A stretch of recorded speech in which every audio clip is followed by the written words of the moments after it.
Hello friend, नमस्ते, प्रणाम। आज मैं आप लोग के बीच में बहुत ही प्यारा सा बेटा विवाह गीत लेके आई हूँ। अगर गीत पसंद आए तो चैनल को सब्सक्राइब करना और प्यारा प्यारा सा कमेंट जरूर करना कि आप हमारी वीडियो कहाँ कहाँ से देख रहे हैं।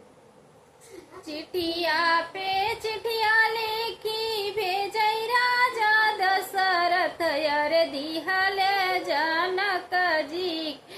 हाथा रे ललनवा यर दिहल जनक जी हाथा रे ललनवा हरे हरे बसवा कटाया मोरे समधि कटाया मोरे समधि अरे पनवा के मारो छव अरे ललनवा अरे पनवा के मारो छ अरे ललनवा अरे राम बियाहन के औबरे ललनवा राम बियाहन के औबरे ललनवा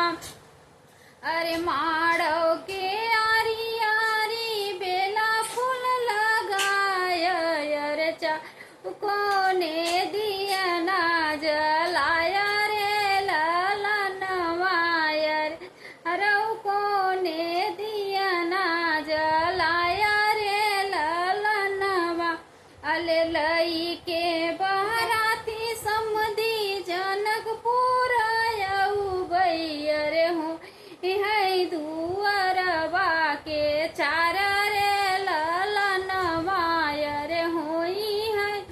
उअरवा के चार रे ललनवा लई के बाराती समधी दुआरा पे औबई अरे दुआरा पे औबई सोरहु बजनवा बजौबै रे ललनवा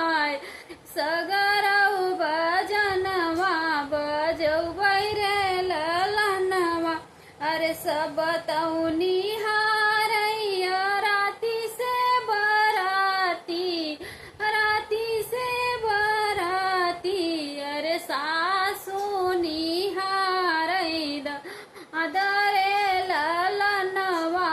अरे सासु निहारै अदरे ललनवा अरे माई निहारैया अपन बिटिया रे ललनवा अरे बपाई निहारैया अपन बिटिया रे ललनवा नैन